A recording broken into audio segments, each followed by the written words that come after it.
صباح الخير أو مساء الخير على حسب الوقت اللي بتشوفوني فيه، كل سنة وانتم طيبين بمناسبة العيد يعني فتة، صينية رقاق، صينية مكرونة بشاميل، كل الحاجات الدسمة والغنية اللي احنا متعودين عليها. هنعمل النهاردة رقاق بطريقة بسيطة جدا وسهلة من غير سمنة كتير ومن غير دهون كتير، هيطلع مقرمش من بره وطري من جوه، تحفة بجد، مورق مش مكتوم خالص، يعني حاجة كده عظمة. قبل أي حاجة نصلي على الرسول، اللهم صل وسلم وزد وبارك على سيدنا محمد وعلى آله وصحبه أجمعين. لو أول مرة تشوفوني، دي قناتي لولو أيمن، ياريت تعملولي لايك واشتراك في القناة وتفعلوا الجرس عشان يوصلكم كل جديد. يلا بسم الله نبدأ بالطريقة على طول.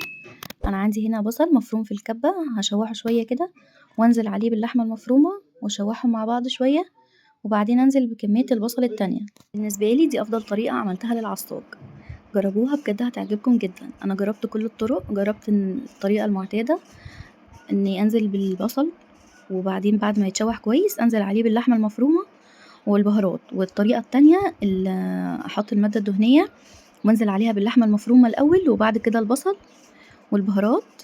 بس الطريقه دي بجد تحفه، ريحه وطعم خطير، انا اعتمدتها بصراحه، فهي طريقه خطيره جدا. بنزل بنص كميه البصل وعليهم اللحمه المفرومه ونص كميه البصل التانية. البهارات حطيت ملح وفلفل اسود كمون، بهارات مشكله، ونص معلقه من البابريكا المدخنه. هقلبهم مع بعض كويس قوي وانزل عليهم بفلفل الوان. انا كان الفلفل الالوان متوفر عندي فانا استخدمته، انتوا ممكن تستخدموا اي فلفل، لو حتى بتحبوها حراقه ممكن تستخدموا فلفل حراق، بس الفلفل الالوان فعلا طعمه مميز جدا فيها في الوصفه دي، يعني يا ريت لو تحطوا عليها فلفل الوان، خطير بجد. هي خلاص بالنسبه لي كده جهزت وبقت تمام زي الفل. نركنها بقى على جنب.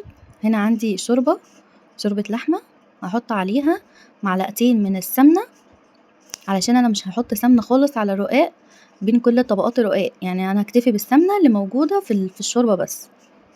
هدهن هنا الصينية سمنة اللي انا هستخدمها، كده بتبقى اخف بكتير من انك تحطي كل شوية كل بين طبقة وطبقة سمنة، دي اخف بكتير جدا. سهلة جدا على المعدة ومش تقيلة خالص، جربوا الطريقة دي بجد تحفة جدا.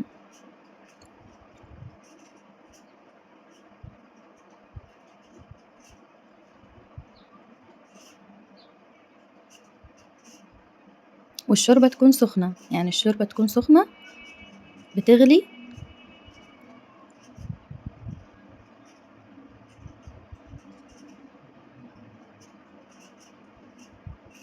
احط 4 طبقات من الرقاق تحت في الصينية وبينهم الحشو، و4 طبقات فوق.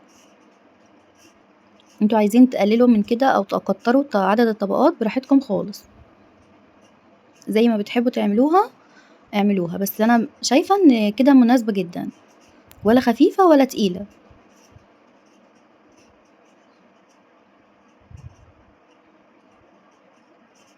هحاول اظبطها كده على مقاس الصينية.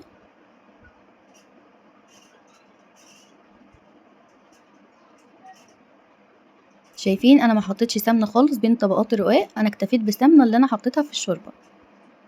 هوزع عليها كده اللحمة المفرومة كويس وانزل عليها ب4 طبقات كمان من الرقاق. على ما نعمل الصينية كده نكون مشغلين الفرن على درجة حرارة 180 علشان يبقى سخن، تكون الصينية جاهزة نحطها في الفرن على طول على الرف الأوسط، ما بنشغلش شواية، احنا بنشغل الفرن بس. هنلاقيها كده استوت واحمرت من الوش كده، يبقى هي كده جاهزة تمام. تابعوها بس في السوا ان شاء الله تطلع مظبوطة جدا. اي حد مبتدئ ممكن يطبق الخطوات دي وهتطلع معاه زي الفل. دي بقى بنعتمدها بقى في العيد، في رمضان، في المناسبات، في العزومات، جنب محاشي بقى، جنب بطاية كده، تحفة بجد وخفيفة، مفيهاش سمنة كتير، انا بس اكتفيت بالسمنة اللي انا حطيتها في الشوربة وما دهنتهاش سمنة خالص بين كل الطبقات، وهتطلع مورقة تحفة جدا. انتم لو عايزينها مقرمشة ما تغطوهاش اول ما تطلع من الفرن، تبقى مقرمشة من برّه وطرية من جوّه وجميلة. لو عايزينها طرية وتحبوها طرية، أول ما تطلع من الفرن غطوها بس 10 دقايق. حطيت عليها الشوربة اللي باقية، وكمان كوباية من اللبن عليهم شوية فلفل أسود. التركة دي بتودي صينية الرقاق في حتة تانية خالص. جربوها بجد هتعتمدوها، تحفة جدا. لو وصلتم معايا لحد هنا ياريت تعملولي لايك وشير وتشتركوا في القناة وتفعلوا الجرس عشان يوصلكم كل جديد. هدهن بس الوش فرشة من السمنة كده صغيرة، وهدخلها الفرن سخن على درجة حرارة 180 على الرف الأوسط نص ساعة بالظبط، وهتلاقوها جاهزة معاكم. طبعا سخنة جدا، شايفين ما شاء الله اللهم بارك، خطيرة بجد. انا كنت بوريكم ان هي مقرمشة يعني تحفة جدا.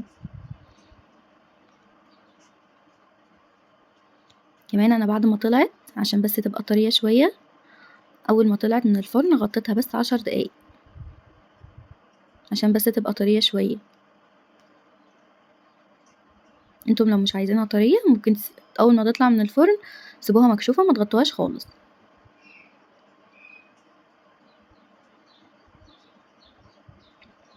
خلاص العيد داخل علينا اهو، كل سنة وانتم طيبين، يا رب تكونوا في احسن صحة وافضل حال، ويعود علينا العيد بالخير والرزق والصحة والعافية، ويبارك فينا وفي ولادنا وفي بيوتنا، ويجعلها دايما عامرة بالذكر وبالقرآن وبالخير يا رب العالمين. تحفة بجد.